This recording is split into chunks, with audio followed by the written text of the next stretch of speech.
Այսօր Նիկոլ Փաշինյանը դատապարտող հայտարարությամբ հանդես եկավ երեկվա գործողությունների հետ կապված ջահերով երթի այս ավանդական միջոցառման ընթացքում այրվել էր Ադրբեջանի եւ Թուրքիայի դրոշները, դատապարտեց այս գործողությունները, դրանք որակեց անպատասխանատու եւ սադրիչ, նախ այս իր արձագանքին դուք ինչպես կմեկնաբանեք, արձագանքեք, ինչ է կարծում, ինչու որոշեց նման հայտարարությամբ հանդես գալ։ Այսքան տարի հետո իդեպ չէր ասել։ Պետք է ասեմ, որ նայեք, շատ-շատերը չեն կիսում միգուցե դրոշ վառելու ընդհանրապես այդ process-ը, բայց դա չի նշանակում, որ հիմա մենք պետք է հենց հիմա հիշենք, որ դա անելու բան չէր եւ դատապարտում ենք, որովհետեւ եթե մեզանում նման քաղաքականություն պետք է ձևավորվեր, պետք է ձևավորվեր ավելի վաղ։ Եթե ոչ, ապա հիմա ինձ համար անհասկանալի է, որովհետև նաև ես տեսնում եմ, որ երեք գիշերվա կրակոցները մեր բնակավայրերի վրա իշխանական մամուլը կապում է իբր թե քիչ բնակ ասեն հուշարձան այցելելու հետ, հա, բայց բնավ մեկը մյուսի հետ կապ չունի, գիտենք արդեն շուրջ 2 շաբաթ եւ ավել ժամանակ է, որ այդ կրակոցները կան, գրեթե ամեն գիշեր կրակում են, ինչ որ ժամանակ ՊՆ-ն հաղորդագրություն չէր տալիս, ասում էր դրանք լավ ասում էր, որ վտանգավոր կրակոցների վերաբերյալ հաղորդագրություն տալիս ենք, փաստորեն ոչ վտանգավոր կրակոցներ կային, հիմա վտանգավոր կրակոցներ կան, որտեղ ունենք հաղորդագրություն։ Ես կարծում եմ, որ բոլոր այդ քայլերը, որոնք իբր թե միտված են խաղաղության հասնելուն, դրանք արդյունք չեն տալիս, որովհետև մենք բացարձակապես սխալ ռազմավարություն ենք այստեղ կիրառում։ Այսինքն այդ քայլերը նաև եթե տեսեք դուք կենտրոնացել եք դրոշները դատապարտելու կոնկրետ հայտարարության վրա, բայց ես ուշադրությունը կհրավիրեմ այսօրվա ուղերձի վրա, որտեղ Թուրքիայի անունը գոյություն չունի։ Միայն Օսմանյան կայսրության մասին է խոսք գնում, բայց վերջին հաշվով մեր անվտանգային ռազմավարության համատեքստում, որպեսզի այլևս երբեք լինի, չէ, չպատժված հանցագործությունը կամ լավ չպատժված էլ չասեմ, հաշվի չառնված, չգիտակցված, ապագայում գոնե պատմական հայացք չնետված հանցագործության հետ կապված կարող է միշտ կրկնվել, չէ՞ դա։ Եվ այդ իմաստով, որպեսզի չկրկնվի, գոնե պետք է ասվի, չէ՞ որ մեր անվտանգային սպառնալիքը որտեղից է գալիս։ Այսօրվա Թուրքիան, որը որ Օսմանյան կայսրության լավ փլուզված կայսրությունից հետո օրչակվել է, բայց Աթաթուրքը այսօրվա Թուրքիայի հիմնադիրն ինչ է արել։ Ասել է, որ դրանով դիվանագիտական այսինքն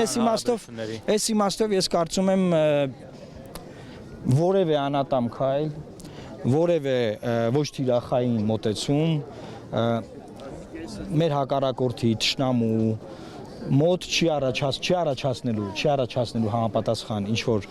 չգիտեմ զղջում կամ հավելյալ հարգանք մեր նկատմամբ, որ օրինակ նրանք քայլեր անեն։ Օրինակ եթե դա արվում է, որ օրինակ սահմանը բացեն, չեն բացելու դրա համար։ Բայց հարաբերությունների կարգավորման որ մեկը ասեմ, էլի։ Հարաբերությունների կարգավորման են գնում, պարոն Մարոկյան, հիմա իրենք գնալով բոլորի հանդեպ այդ գնահատականները մեղմացնում են, թե նախորդ տարիների հայտարարություններն են նայում։ Գուցե այս առումով դիվանագիտական առումով այդքան էլ խնդրահարույց չէ, այդպես ուղիղ չհարվածել։ Հասկացա ես, հարվածի մասին չի խոսքը, պատմական գնահատական տալու մասին է խոսքը, ես հասկացա ես դրա մասին եմ խոսում, որ վերջին հաշվով մենք ինչ պետք է անենք, մենք պետք է ոչ թե փորձենք, որ ամեն անգամ նման ձևերով հասնենք խաղաղության, որ արդեն չի աշխատում։ Այսինքն այդ ստրատեգիան արդեն քանի տարի է օգտագործվում, չի աշխատում։ Դա արդեն չի գործել։ Ես հենց դա եմ ասում, օրինակ եթե հույսը նա է, որ մենք Օսմանյան կայսրություն կասենք, Թուրքիայից այսօրվա բան չենք ակնկալի, եւ դրա արդյունքում կխաղաղվեն մեր հարևանները, թշնամիները եւ վերջապես այս տարածաշրջանում խաղաղություն կտիրի, այդ ստրատեգիան, այդ ռազմավարությունը չի գործում։ Նարոկյան, դուք Նիկոլ Փաշինյանի քննադատներին եք միացել, բայց ի տարբերություն, հա, արմատական դիրքերից հանդես չեք գալիս, սա հարց է առաջացնում։ Հիմա դուք արմատական ընդդիմություն եք, թե ընդդիմություն չեք եւ ինչպես եք պատկերացնում Նիկոլ Փաշինյանի հեռացումը իշխանությամբ, իմպիչմենտի գործընթացով, որը կարծես թե սկսվում է նախաձեռնվել փողոցային պայքարով եւ որ դիրքում եք դուք դիրքավորվելու։ Ուրեմն արմատական ընդդիմություն ասելով ինչ նկատի ունեք, օրինակ Այն շենքեր գրավելու Արմատական չէ, արմատական ընդդիմությունը նրանք են, ովքեր հահահի են անում ամեն հարց ու պատասխանին վարչապետի հետ, թե արմատական ընդդիմությունը այն մարդիկ են, ովքեր սկզբունքային դիրքորոշումներ ունեն։ Հիմա դուք ընդդիմության դատավորը չեք, ես էլ չեմ։ Ժողովուրդը կդատի, ով արմատականով չէ, ես ինքս նաև ասեմ ձեզ, ես էլ եմ ներկայացի ժողովրդի։ Ասեմ ձեզ, ես չգիտեմ, որ հանրագիտարանով է դա կամ որ բառարանով է դա ձևակերպված արմատական ընդդիմություն, էլի։ Պարոն Մարոկյան, Մարդիկ կտեսնեն, ով նոյեմբերի 9-ի ինչ եղանակ եք տեսնում կամ տեսնում եք ընդհանրապես։ Նիկոլ Փաշինյանի հերացման եղանակը, ինչպես 21 թվականին է այդ հնարավորությունը բացվել, բայց ժողովուրդը չի օգտագործել, դա բացվելու է մեկ էլ հաջորդ ընտրությունների ժամանակ, այս փուլում ես չեմ տեսնում արտահերթ ընտրություններ, ես տեսնում եմ, որ դա լինելու է հերթական ընտրությունների միջոցով, չնայած մեծ քաղաքականության մեջ ոչ մի բան չեմ բացառում, փողոցային պայքարը փորձը ցույց է տվել, որ ավելի է ուժեղացրել իշխանության դիրքերը։ Մինչև այսօր է դա եղել։ Ես կարող եմ արձագանքել նաև վերջին այդ իմպիչմենտի քննարկումներին, որ օրինակ իմպիչմենտ կարելի է անել, բայց ինչի չեն իմպիչմենտ անում, ես ձեզ ասեմ իմպիչմենտի վերջնաժամկետը հուլիս ամիսն է, հա, հունիս, եւ մինչ այդ ցանկացած մեկ падգամավոր կարող է այդ նախագիծը պատրաստել, ես սկսել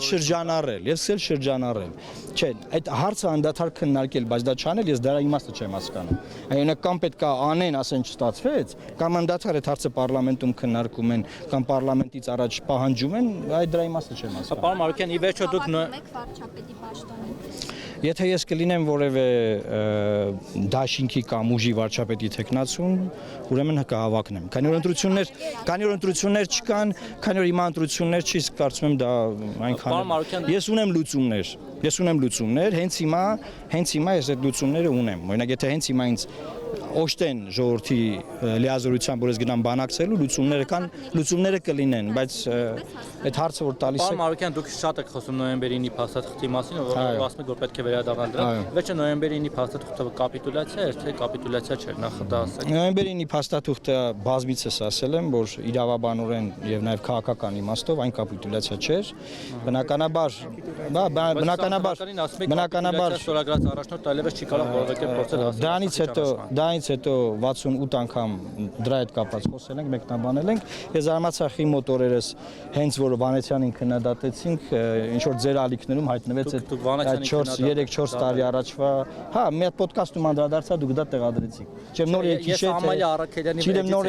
տեղադրել է։ Ամալիա Արաքելյանով եք մերկ չեմ ճանաչում։ Դե ողջունեք իրեն։ Տեսնում եմ, Վանեցյանը ինչ կապ ուներ։ Դե չգիտեմ, դա մարդ եմ։ Ինչ հարցանք Վանեցյանն է։ Չէ, հենց ասեցի, դա ինձ հետո է։ Դե ես ինչ հիմա ես ձեր հետևում եմ, տեսնում դուք եք քննադատել։ Այսինքն ես որ մի բան 20 թվականին ասել եմ, դու 25 թվականին նոր եք հիշել։ Պարոն Մարոկյան, հիմա հիշեցինք դրա համար մարդիկ հիշեցել էին։ Վանեցյանի հետ կապ ունեցող մարդիկ այդ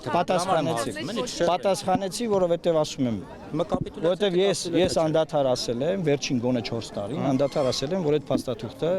միակ այս պահին գործող եղած մեխանիզմն է, որ կարելի է օգտագործել։ Այդքան բան, ու ասել եմ կապիտուլյացիա մի ասեք։ Այդում ինձ։ Բայց 20-ին դուք ասել եք։ Այո։ Բա ինչ ա փոխվել դրանից։ 20-ին ես նոյեմբերի 9-ի գիշերն եմ ասել, դեռ փաստաթուղթը չէր սկսել գործել, դեռ փաստաթուղթը չէր սկսել գործել, դեռ բազմաթիվ պրոցեսներ կային, հա, այսինքն այդ իմաստով էմոցիոնալ է, այսինքն ինչ որ բան եղել, բառանկում կամ արձագանք։ Քաղաքականությունը էմոցիոնալ գործունեություն է։ Օրինակ ձեր կողմից պաշտված, ձեր կողմից ընտրված, ձեր կողմից աջակցող ուժերը կիլոմետրերով, արկղերով, ասենք, մի մատենադարանի գրականության չափ իրար հակասող հայտարարություն։ Ես էլ եմ արժ չեմ որը ընտրվել է։ Բայց որ